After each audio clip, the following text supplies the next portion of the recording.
Good morning, dear students. Welcome back again for the next session of Maths 2. Last time we have discussed about the theorem of BPT, that is basic proportionality theorem, and theorem of angle bisector.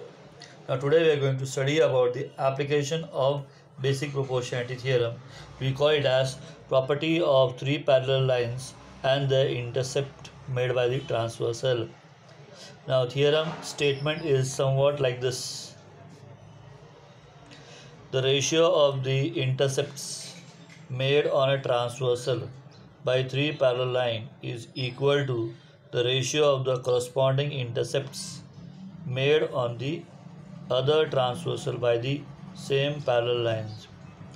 You can see here three parallel lines are drawn here and the transversal is also there.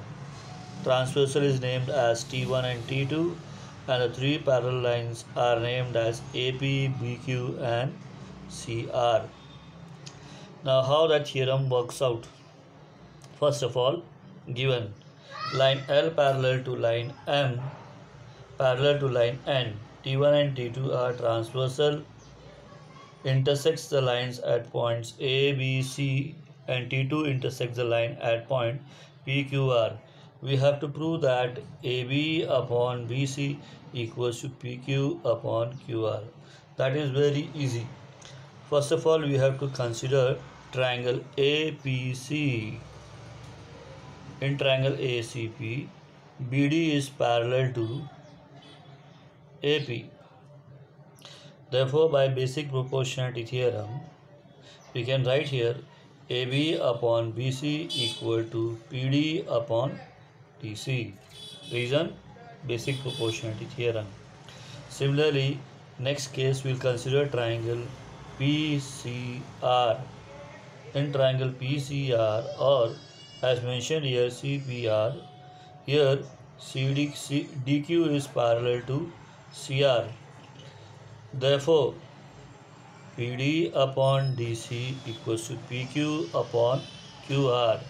Reason is again same, BPT. Now when you look at equation 1 and 2, one of the ratio is same, that is PD upon DC.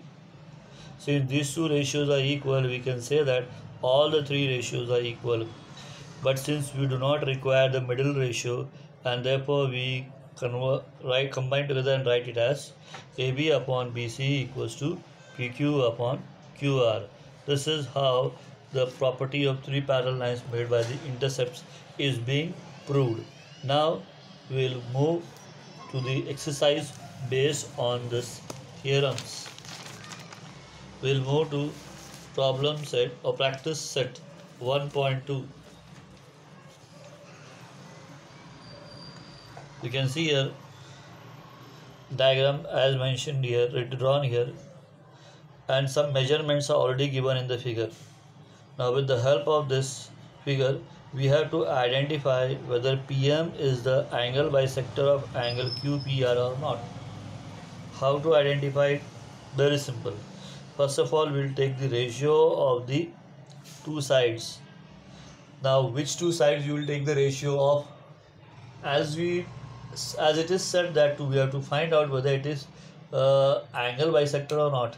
So accordingly, we have to take the ratio as if we assume that it is an angle bisector. What ratio are going to take it? Same ratio will take it.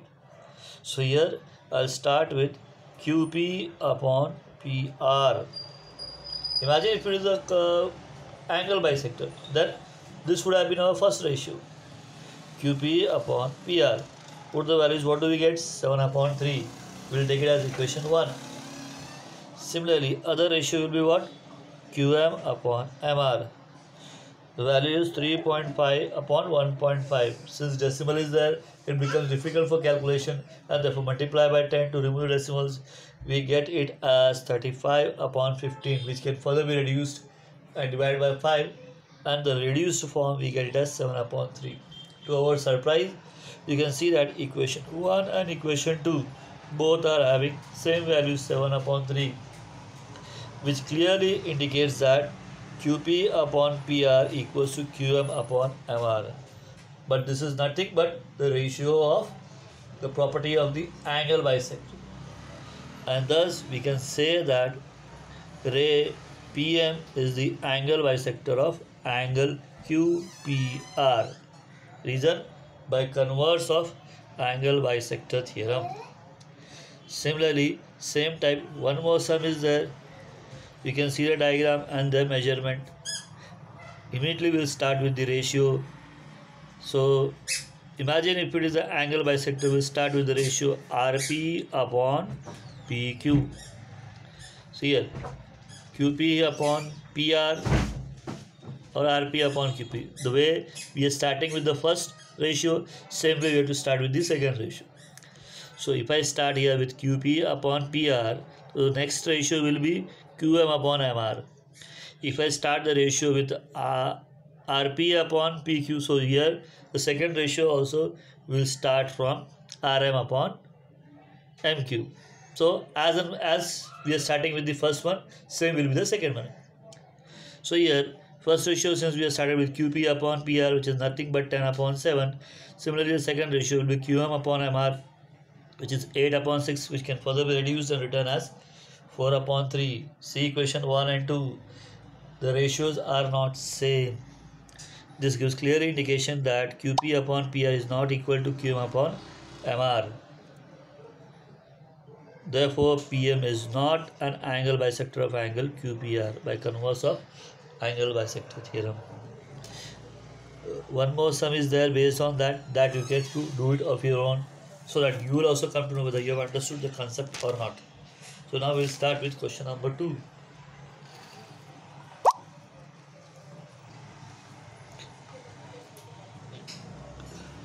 You can see the figure. In triangle PQR, PM is 15, PQ is 25, PR is 20, NR is 8. Now with the help of the given information, we have to decide whether NM is parallel to RQ or not. So here, by seeing the figure and the information, it is clear that PR is given, PQ is given, but one of these two sides are not given in between the small sides, which is being divided by the parallel lines. So we have to find out that first. So here, first of all, we'll start with the side of PQ. In PQ, we know that PQ is given, PM is given, but MQ is not given. So in order to find out MQ, we have to use the betweenness property. What is that betweenness property? PQ equals to PM plus MQ. The reason behind is what? P dash M dash Q. Put the values. 25 equals to 15 plus MQ. Bring the numbers together. 25 minus 15 equals to MQ. Therefore, MQ equals to 10. Similarly, we can do it with the other side also. PR equals to PN plus NR. 20 equals to PN plus 8. So Pn equals to 20 minus 8. Therefore Pn equals to 12. Thus we got all these four terms: Pn, Nr, Pm, Mq.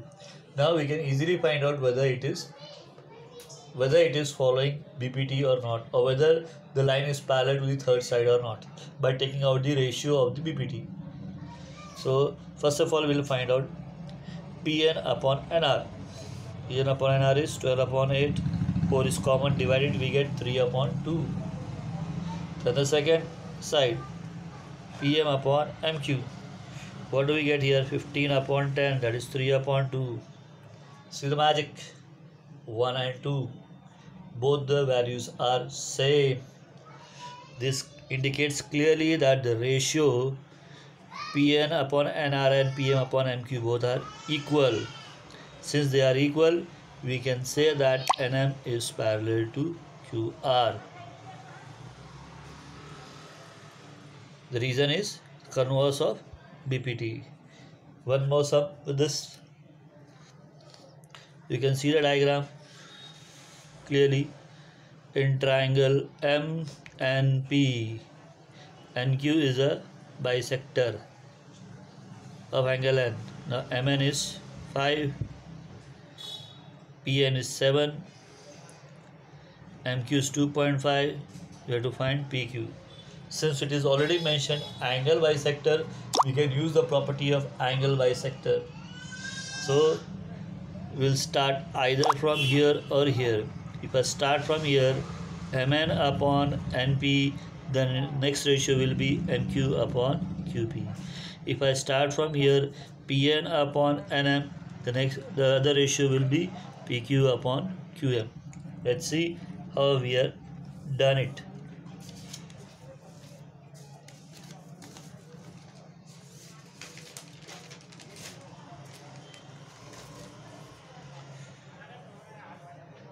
In triangle MNP, NQ is the angle bisector of angle N.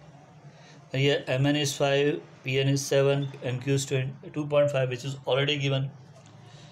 So now our ratio Mn upon Np equals to Mq upon Qp by angle bisector theorem. Put the values, cross multiply, and thus what do we get? Qp is 3.5. I hope the calculation would be very much clearer. That's all for today. Have a great day.